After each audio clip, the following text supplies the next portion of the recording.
Clarence Webb was 72 years old and had spent his life building things that were meant to last. Yvonne Webb was 69 and had spent hers teaching children that music was not a subject. It was a language. They had been married 43 years, and they had never once bought anything anyone else wanted. On a Wednesday in April, they paid $350 for an abandoned schoolhouse on the Herons Pass Road in Atala County, Mississippi, that the county had been trying to give away for 11 years. The county superintendent, a man named Aldridge Pruitt, told the Herons Pass, "Gazette they had good hearts and poor judgment." What Yvonne said to Clarence when they were alone in the building for the first time was this: "There is a wall in here that does not belong. What was behind that wall had been waiting since 1958. 14 months later, 200 people came to Herons Pass on a Saturday evening, and not one of them left before the last note. But I need to take you back to the beginning." The Herons Pass. Schoolhouse had not held a class in 31 years, when Atala County listed it for public disposal in the spring. It had been built in 1921 from heart pine and hand-cut brick, the specific materials of a community that intended something to endure, and it had endured for 67 years before the Herons Pass School District consolidated with the county system in 1988, and the children were bused to Kosciuszko, and the doors were locked, and the building was left to the particular silence of a place that once held a great deal of sound. The county had carried the property on its surplus list for 11 years. It had been offered at $2,000, then at $800, then at $500. Each time, the listing ran in the Atala County notices, and nobody called. The building sat on 3 acres of Atala County bottomland, 30 yards from the Herons Pass Road, surrounded by sweet gum and water oak, its brick foundation solid and its heart pine siding going silver in the Mississippi sun. And every person who drove past it on the Herons Pass Road had a reason they had already decided it was not their problem. The county disposal listing ran on a Wednesday in April. Yvonne Webb found it in the Atala County public notices while she was looking for something else. She read it once. She put down the paper. She picked it up and read it again. Then she went to find Clarence. Clarence Webb was 61 years old and had spent 37 years as a carpenter in Kosciuszko and the surrounding county, doing the kind of work that required him to understand old buildings from the inside out, to read the grain of heart pine and the set of hand-cut brick and the specific intelligence of the people who had built things before the age of power tools and engineered lumber. He had retired 14 months ago when his right shoulder informed him that overhead framing work was no longer something it intended to participate in, and he had spent those 14 months doing smaller work in his shop at home and accepting this with more grace than he felt, which was the specific discipline of a man who knows the difference between what he has lost and what he still has. He was in the shop when Yvonne came to find him. She handed him the listing without saying anything. He read it. He looked at her. "Heart pine," he said. 1921, she said. "That's old growth," he said. "They don't build with old growth heart pine anymore. You can't get it." "I know," she said. 3 acres of bottomland?" "I know." He looked at the listing again. The price was $350, which was what the county board had settled on after 11 years of nobody calling. He looked at the price the way a carpenter looks at a board he is considering for a particular job, assessing what it was worth against what it could become. "What do we have in the account?" he said. $412 after this month's bills," Yvonne said. He handed the listing back. He reached behind him and untied his shop apron. He hung it on its nail. "I'll get my keys," he said. Yvonne Webb was 69 years old and had spent 31 years teaching music at Kosciuszko High School, which meant she had spent 31 years arguing with every administrator who told her that music was a supplementary subject, an elective, a nice-to-have that could be cut when the budget tightened. She had made that argument with the patient relentlessness of a woman who understood that what she was defending was not a program, but a language, and that a child who lost access to that language lost something that could not be recovered from a textbook.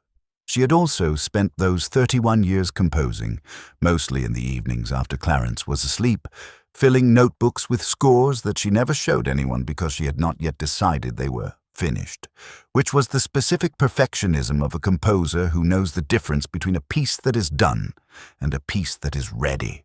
She had retired 2 years ago, and had brought home those notebooks and a clarity of purpose she had not felt since her first year of teaching, and she had been working at the piano in the front room every morning since, giving the compositions the attention they deserved now that no administrator needed to be argued with. The county disposal office was in Kosciuszko. They drove there on a Wednesday morning, and Clarence signed the transfer papers and wrote the check, and the county clerk, a young woman named Priscilla who had grown up in Heron's Pass and knew the schoolhouse from the school bus window, looked at the check and looked at Clarence and said gently that she hoped they knew what they were getting into. Clarence said they knew what they were getting out of, and that was enough to start. The county superintendent, Aldridge Pruitt, was a trim, careful man of 54 who had managed Atala County's educational facilities for 9 years with the specific efficiency of someone who has learned to see buildings primarily as budget line items. He heard about the sale that afternoon from the county clerk and told the Heron's Pass Gazette when they called that he had every confidence the new owners were well-meaning people and that he genuinely wished them luck, because the building required, in his professional assessment, resources that a retired carpenter and a retired music teacher were unlikely to have access to. He said this with the comfortable authority of a man who had visited the building twice in 9 years and felt this qualified him to assess its condition. The Gazette ran the quote on page 6. Their daughter, Adez, called from Atlanta on Thursday evening. She was 38 years old and worked in hospital administration, which meant she spent her professional life managing situations where the gap between what was needed and what was available could not be bridged by good intentions. She asked her mother, directly and with love, whether they had consulted anyone before signing. Yvonne said they had consulted each other, which was the same answer she had given for 43 years. Adez said that was what she was afraid of. Yvonne said she understood, and then she described the building and the heart pine and the 3 acres of bottomland and the way the morning light came through the east windows when they walked through for the first time, and Adez went quiet for a moment and then said she might be able to come down in the fall. Their son, Bennett, called on Friday morning from Memphis. He was 41 and played bass in a session band and had the specific relaxed skepticism of a musician who has seen enough projects begin with enthusiasm and end with debt. He asked his father what the plan was. Clarence said the plan was to start at the roof and work down. Bennett said that was the most Clarence Webb answer possible. Clarence said thank you. Bennett said he hadn't meant it as a compliment. Clarence said he knew. The building was on the Heron's Pass Road, 4 miles south of the crossroads, down a gravel lane that ran between 2 lines of water oak that someone had planted deliberately at some point in the past, the trees now large enough that their canopy met overhead and made a tunnel of the approach. Clarence drove slowly down the lane on the Wednesday afternoon of the sale, both of them quiet in the truck as the schoolhouse came into view at the end of the tunnel of oaks. It was a single-story brick and heart pine building, longer than it was wide, with a covered porch across the front, and a bell tower at the center of the roofline, the bell still in it, gone green with verdigris but present. The porch columns were heart pine, heavy and turned, needing paint but structurally sound. The brick foundation ran around the full perimeter, and from the truck Clarence could see, even at this distance, that it had not shifted. 31 years of Mississippi weather, and the foundation had not moved. "Bell's still there," Clarence said. "I see it," Yvonne said. "Bell tower like that. Somebody built it to stay," he said. Yvonne was not looking at the bell tower. She was looking at the windows. 6 windows on the south face, tall and double-hung, the glass intact in all of them.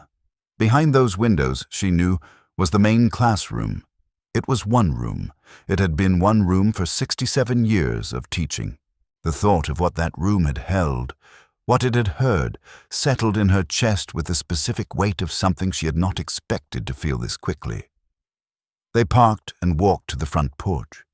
Clarence ran his hand along the nearest column, pressing his palm against the heart pine the way he pressed every piece of wood he encountered professionally, reading the grain and the density and the moisture content through his hand. What he read was extraordinary.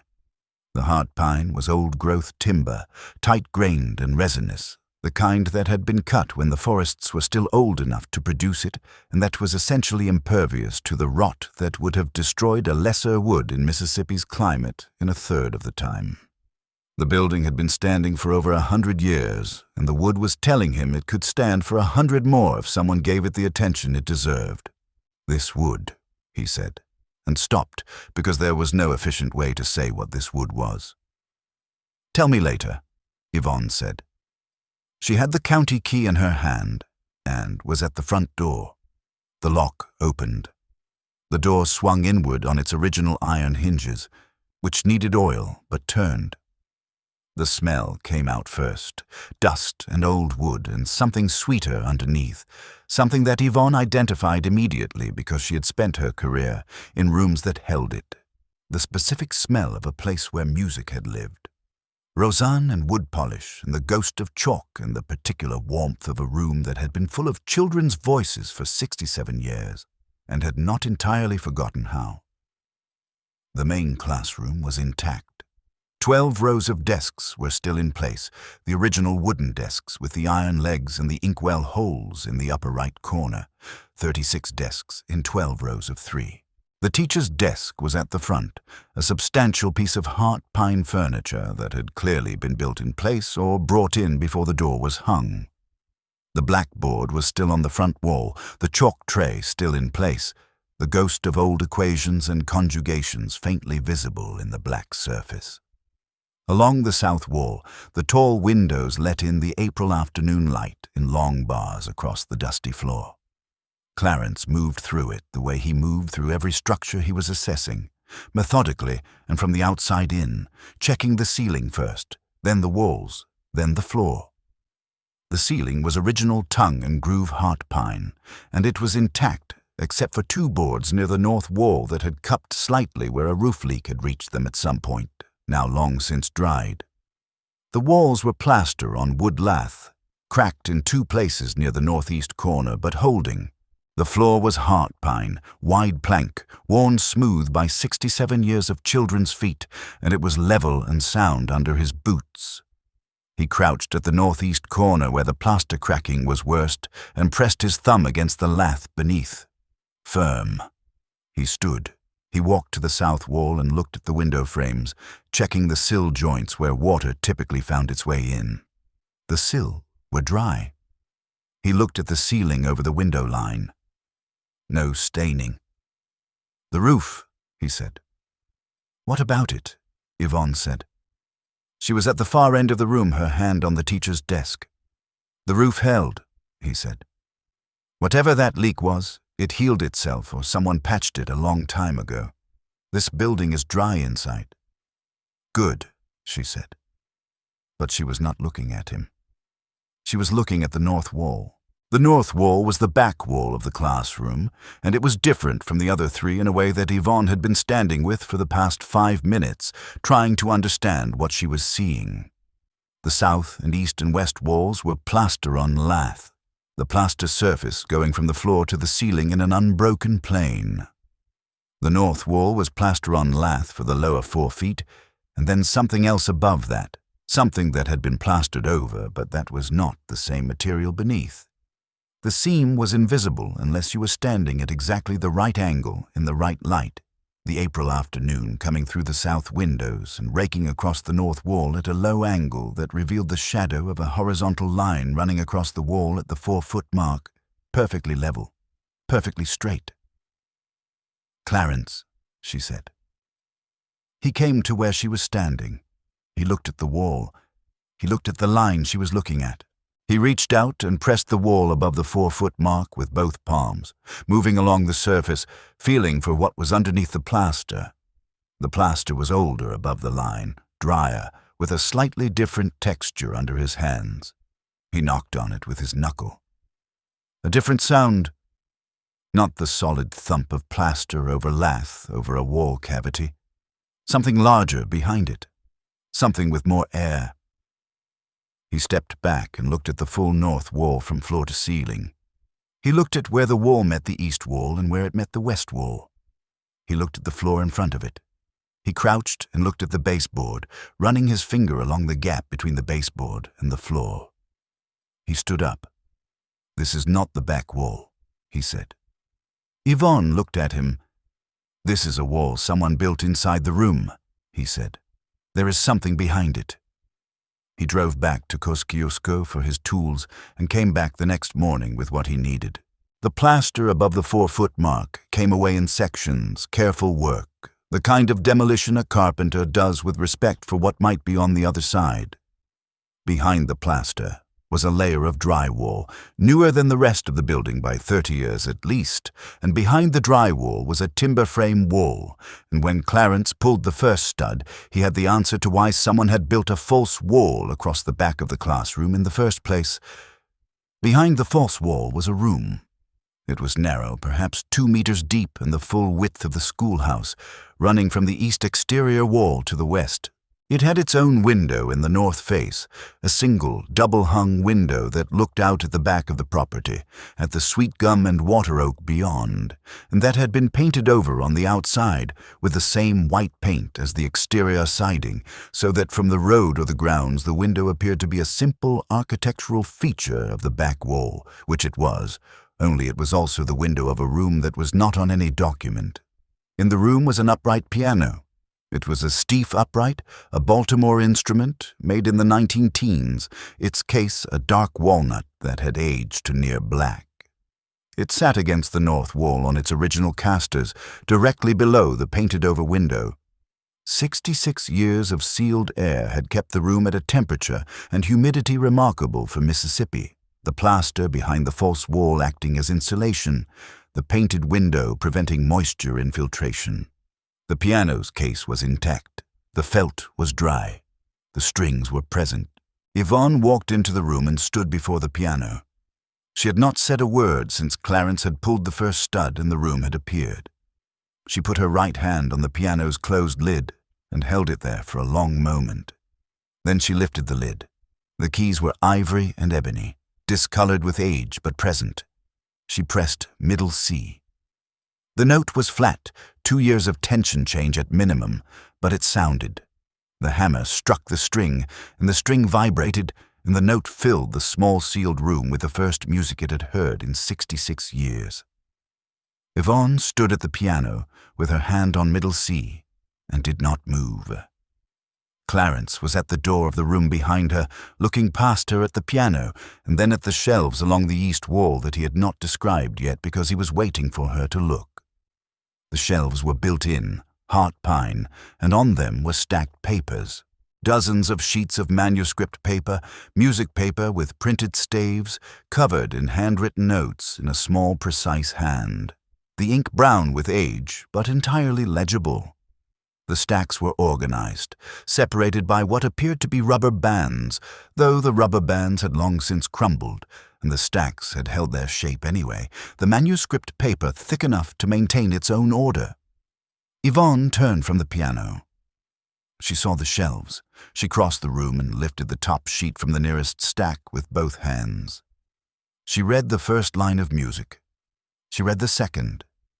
She looked at the title at the top of the page. She looked at the name in the upper right corner, written in the same small, precise hand as the notes. Ida May Croft, it said.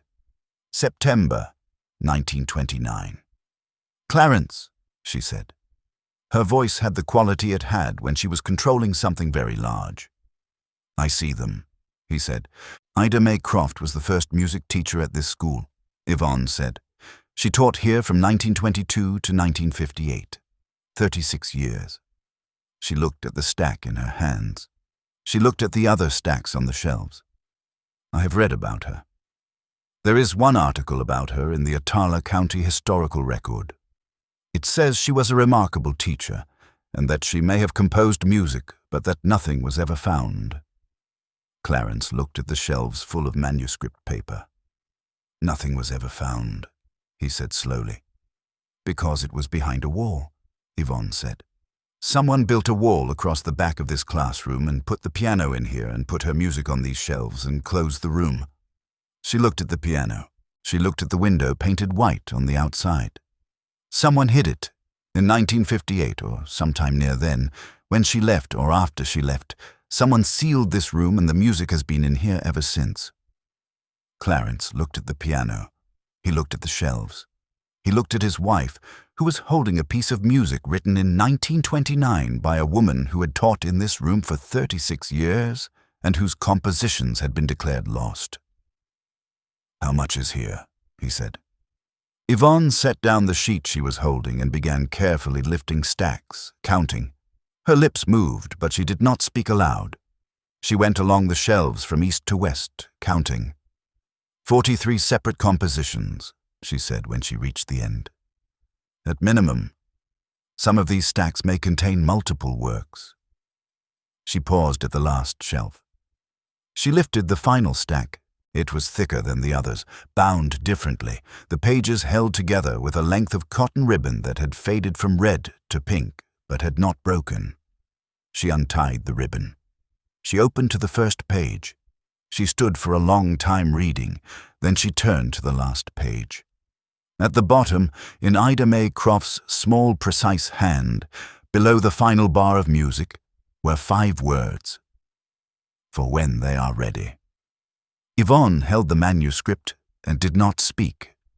Clarence watched her face do what it did when something had reached her at the level below words, the specific stillness of a musician encountering something that has come to find her across a distance she had not expected. "What is it?" he said. "It is a choral work," she said. 40 minutes for a full choir, voices only, no accompaniment. She looked at the last page again. She finished it in 1958, the year she left. If you have made it this far into Clarence and Yvonne Webb's story, hit subscribe, because what happens next is the part I've been waiting to tell you. The news moved through Heron's Pass the way all news moved through Heron's Pass, which was by the time you heard it, the story had already been to 4 other houses and picked up details at each one. By Friday evening, the version circulating at the Heron's Pass Road store was that a couple from Cusco had bought the old schoolhouse and found a secret room full of gold, which was not accurate but was in the same emotional register as the truth. By Saturday morning, the version had been corrected to a room full of old papers, which was closer but missed the weight of it entirely. Aldridge Pruitt heard on Monday. His response, delivered to the county board at their regular meeting the following Tuesday, was measured and institutional. He noted that the discovery of historical materials in the building was interesting and that the county would want to ensure proper documentation, and he raised the question of whether materials found in a former public school building might constitute county property, regardless of the current ownership of the structure. He said this with the careful authority of a man who has not yet decided what he thinks, but has learned to stake a claim early in case it turns out to matter. Clarence read the county board minutes when they were published in the Gazette on Thursday. He read the specific language Pruitt had used. He set the Gazette down on the kitchen table. "He wants the music," he said. "He wants to decide who gets the music," Yvonne said. "That is different." "Is it?" "He doesn't know what it is yet," she said. "Neither do we. Not completely, which means we need to understand it before anyone else has a claim on the conversation." This was how Yvonne and Clarence Webb responded to all of it. Pruitt's institutional positioning, the Heron's Pass road store version of events, Adazi's careful concern, Bennett's skeptical silence. They went back to the schoolhouse. They worked. Clarence's assessment of the building had been correct on every point. The roof was sound on all but a 12-foot section above the northeast corner where the original standing seam tin had lifted in a previous storm and never been refastened. He sourced matching tin from a salvage operation in Durant, drove it down in his truck, and spent 3 days on the roof in the April weather, refastening the lifted section and checking the full perimeter of the ridge cap. It was the work of a man who has spent his career on roofs and knows that the difference between a building that lasts and one that doesn't is almost always water, and that water almost always comes in at the ridge. He repointed the brick foundation on the north and west faces where the mortar had weathered. He reglazed 2 windows where the putty had dried and cracked. He repaired the 2 cupped ceiling boards in the northeast corner, cutting them out and fitting new pieces of heart pine he had milled himself from a beam salvaged out of a Kosciuszko demolition, matching the grain as closely as the old growth allowed. He rebuilt one porch column that had split at its base from a vehicle impact at some point in the building's recent history. He painted the exterior with the specific primer plus top coat sequence he had been using on Mississippi wood for 37 years. He was working on the structure from the outside in, the way he always worked, because the sequence mattered. You sealed the envelope before you worried about what was inside it. You got the roof right and the foundation right and the windows right, and then everything inside had a chance. Yvonne worked inside, and what she was working on was not the building. She had brought the manuscript papers home in archival boxes she had driven to Jackson to buy, the acid-free kind, the kind she had learned about from a music archivist at Mississippi State she had called on the Monday after the discovery. The archivist, a woman named Professor Lavinia Reese, had driven down from Starkville on a Saturday in May to look at the collection and had spent 4 hours at the Webb's kitchen table going through the compositions with Yvonne while Clarence made coffee and listened from the doorway. Professor Reese confirmed what Yvonne had suspected. The collection was genuine, the manuscript paper and the ink consistent with the period, the handwriting consistent across all 43 works. Ida May Croft had been composing from 1922 through 1958, 36 years of music, none of it published, none of it performed. Her compositional style, Professor Reese said in the specific language of a musicologist who had just encountered something that required its own vocabulary, was remarkable. It drew on the shape note singing tradition of the Mississippi rural church, the blues of the Delta, and something else that Reese was less able to categorize, something that was entirely Ida May's own development. The 40-minute choral work was its own category. Reese read through it at the kitchen table with the complete focus of a musician reading a score, her lips moving slightly, her right hand tapping occasional rhythms on the table edge. When she finished, she sat for a moment without speaking. "This is extraordinary," she said. She said it the way a professional says it when they mean it literally, not as emphasis, but as statement of category. "This is a major work. In a just world, this would have been performed and published in 1958. Why wasn't it?" Clarence said from the doorway. Reese looked at him. She looked at Yvonne. 1958 in Attala County, Mississippi, she said. "A black woman composer, you tell me." Clarence nodded.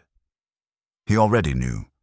He had grown up 40 miles from Heron's Pass, and he understood exactly what Attala County, Mississippi had been in 1958, and what it had cost to be Ida May Croft in it. The complication arrived in the form of a certified letter from the Attala County Attorney's Office in June, 6 weeks after the Gazette had run a small piece about the discovery.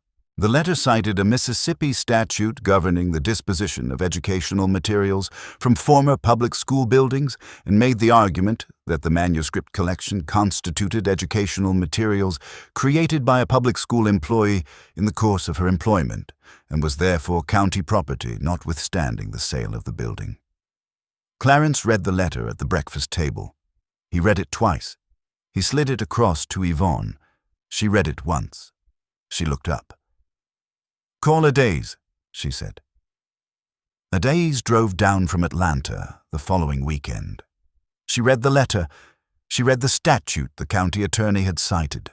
She spent 2 hours on the phone with an intellectual property attorney in Jackson named Winston Fairley.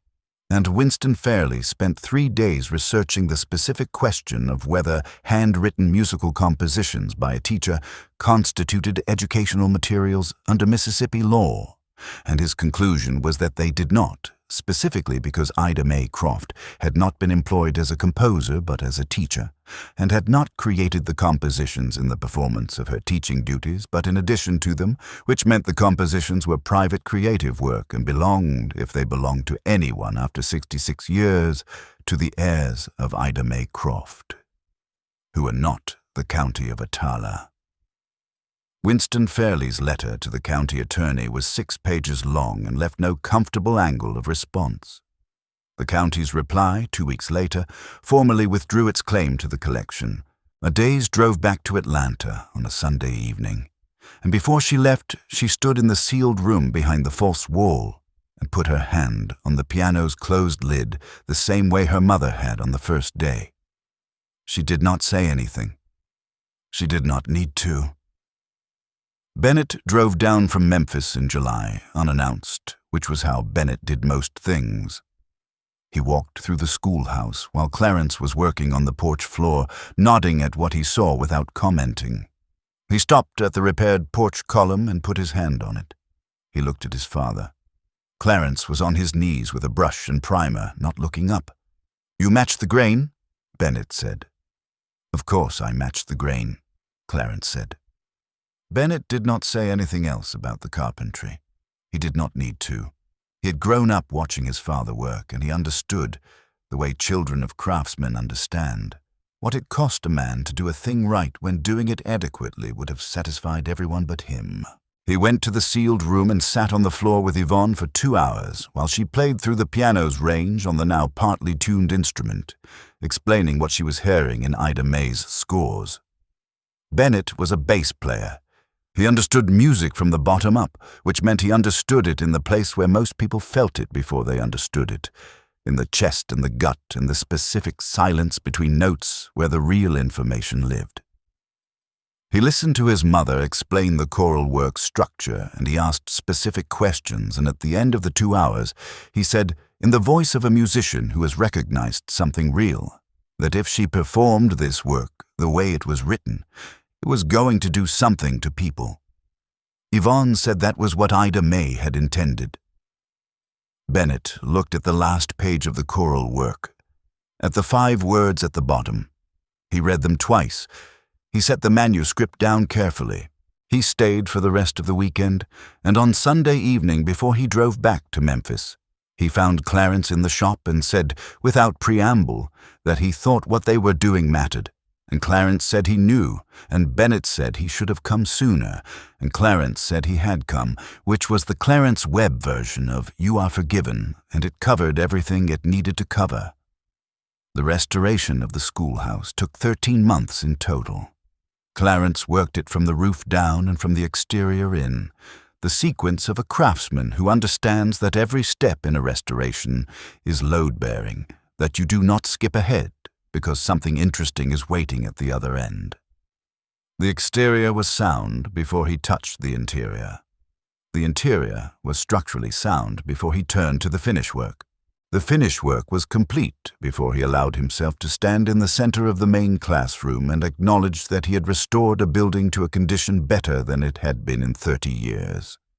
He had done one additional thing that was not structural and was not finish work and was not in any carpenter's manual. In the sealed room, on the wall beside the piano, he had built a narrow shelf of heart pine at exactly the height Yvonne needed for her sheet music when she was playing standing. He had built it without measuring twice, which he never did, because he knew her height and her arm length and the angle at which she held music when she was reading it. And he had built the shelf from the salvaged heart pine he had matched to the ceiling boards so that it was of a piece with the room it was in. Yvonne had stood at the piano and rested a score on the shelf and not said anything for a moment. And then she had said, "You knew exactly where that needed to be." And he had said, "I've known you 43 years. And she had said, "That was not an answer." And he had said, "Yes, it was." The question of Ida May Croft's heirs had been resolved in August, 6 months into the restoration, when Professor Rees's archival research located a grandniece named Celestine Beaumont, who lived in Chicago, and who, when Professor Rees called to tell her what had been found in the sealed room of a schoolhouse in Attala County, Mississippi, went quiet for so long that Rees asked twice if she was still on the line. Celestine came to Heron's Pass in September. She was 56 years old and had never been to Mississippi, and had known her great-aunt Ida May only from photographs and the single story her grandmother had always told, which was that Ida May had been the finest musician in Attala County and had written music that no one ever got to hear, which Celestine had understood all her life as a family grief and had never expected to become anything else. She stood in the sealed room behind the false wall and looked at the piano and the shelves of manuscript paper and the single bare light bulb Clarence had wired in, and then she sat down at the piano and played 3 notes with her right hand, which was all she knew how to play, and she said to Yvonne, "Tell me about the choral work." Yvonne spent 2 hours telling her about the choral work. Celestine signed the agreement, granting performance rights to Yvonne and Clarence Webb in November, with the stipulation that all performances be free to the public and that Ida May Croft's name appear first on all documentation. Yvonne had written those conditions into the agreement herself, and Celestine had read them and said, "That is exactly right." The restoration drew its own quiet audience from the community. People on the Heron's Pass Road began stopping on the shoulder and watching Clarence work, the way people in small towns watch any work that is being done correctly and with visible care.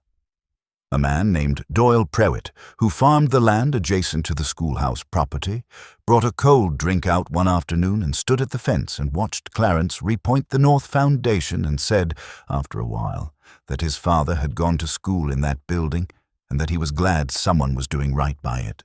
He said it the way a man says something he has been thinking for a long time without an occasion to say it.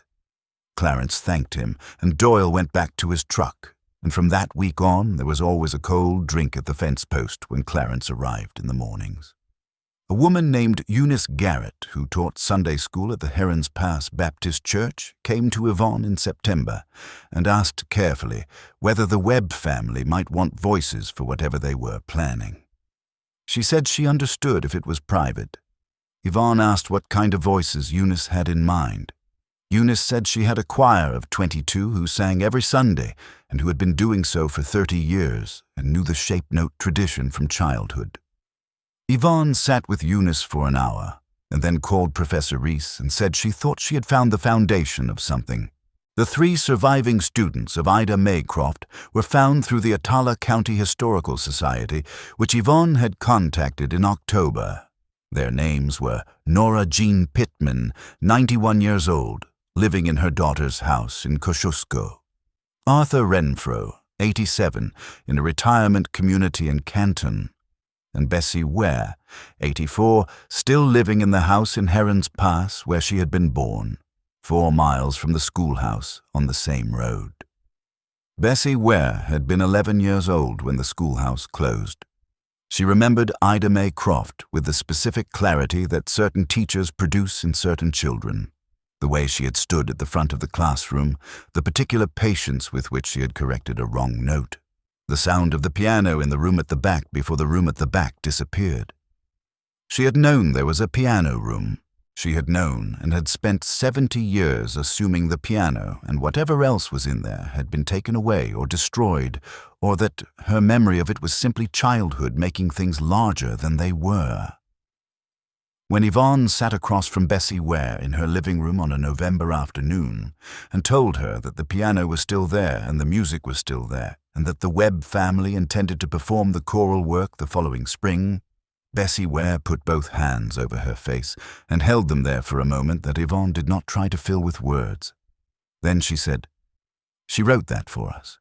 She always said it was for when we were ready." Aldridge Pruitt did not come to the schoolhouse restoration opening in May, which was the month they chose because the dogwood was finished and the air in Attala County in May was as close to perfect as Mississippi air got. He sent a letter instead, a formal one on county letterhead, acknowledging the historical significance of the Croft collection and noting the county's appreciation for the Webb stewardship of a community asset.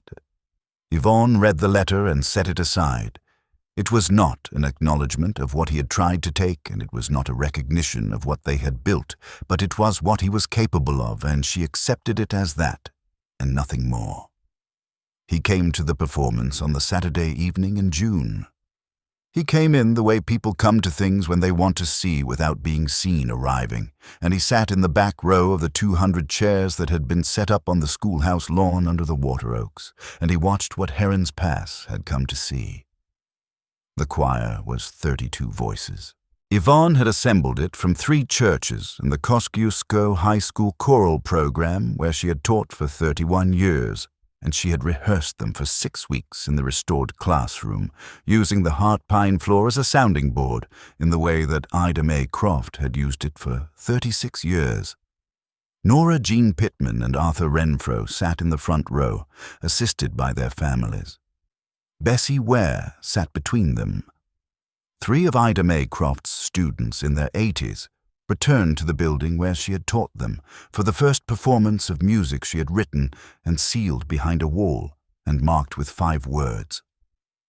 Yvonne stood before the choir in the May evening light. She looked at the 32 faces she had prepared for this. She looked at Bessie Ware in the front row. She raised her hands. The performance lasted 41 minutes. The choral work, in Yvonne's arrangement for these voices in this place, ran slightly longer than Ida Mae Croft's indicated timings because Yvonne had learned in 31 years of teaching that music in a room expands to fill what the room needs from it. The 200 people on the lawn of the Heron's Pass Schoolhouse did not shift in their chairs. They did not look at their phones. They did not speak. They listened to 41 minutes of music that had been written for them 66 years before any of them knew it existed. When the last chord resolved and Yvonne's hands came down, there was a moment of complete silence that lasted longer than any silence she had produced in 31 years of teaching. Then it broke. Aldridge Pruitt stood in the back row with everyone else. Yvonne saw him. She did not look away and she did not acknowledge him, which was its own acknowledgement. He had sent a letter. He had come in the back row. He stood with the rest of them and clapped, and it cost him something, the price of being wrong in public, and he paid it. Celestine Beaumont flew in from Chicago for the performance. She sat in the second row and cried from the 7th minute to the last, which she apologized for afterward, and which no one accepted as something that required an apology. Professor Reese was in the 5th row with a recording device she had received permission from the Webbs and Celestine to operate, and the recording became the basis for the Mississippi Public Broadcasting documentary that aired the following February and that Atala County watched in its entirety. After the performance, after the last of the 200 had gone and the chairs had been folded and loaded and the schoolhouse lawn was quiet again in the June dark, Clarence and Yvonne walked through the building one more time. The classroom was still and cool, the heart pine floor holding the warmth of the afternoon. The sealed room was open, the piano quiet, the manuscript papers in their archival boxes on the shelves Clarence had built. On the kitchen windowsill at home, Yvonne kept a single ivory piano key. It was the one that had come loose during the tuning process, the key to middle C, the one she had pressed on the first day they entered the sealed room, and heard the first note Ida Mae Croft's piano had produced in 66 years. The tuner had replaced it with a new key and had handed her the old one, and she had put it in her pocket and carried it home and set it on the windowsill, and it had lived there through all 13 months of the restoration, and all 6 weeks of the rehearsals, and this evening and every evening before this one. Now Clarence picked it up from the windowsill where it had always been and turned it in his hands, the old ivory warm and yellowed, and handed it to Yvonne. She held it the way she held everything important, with both hands, lightly, the way you hold something that belongs to more than you. She wrote for when they are ready, Yvonne said. I keep thinking about that. She trusted that someone would be ready, eventually, She just didn't know who or when. Clarence thought about a woman sitting in a sealed room writing 40 minutes of choral music and closing the door and leaving 5 words at the bottom of the last page. He thought about heart pine. He thought about a building that had been standing for over 100 years and intended to stand for 100 more. She trusted the building, he said. Yvonne looked at him. She set the ivory key back on the windowsill. "And the building found us," she said. That was what $350 had bought. Not the building, not even the music, the chance to be the people who were finally ready to hear it. I want to know how this story sat with you. Leave it in the comments below. Whatever it gave you, it belongs there, and I want to read it. Tell me where you are watching from today. This story began in a schoolhouse on a Mississippi road, and it has found you wherever you are. And I want to know where that is. And I want to ask you something this story left me thinking about. Is there something you were given, a skill, a voice, a way of seeing, that someone before you worked for and never got to see, used, something passed forward in the hope that someone down the line would know what to do with it? Tell me what that is. This community holds those stories with the care they deserve. Thank you for being here for Clarence and Yvonne. The next story is already waiting, and I think it will stay with you.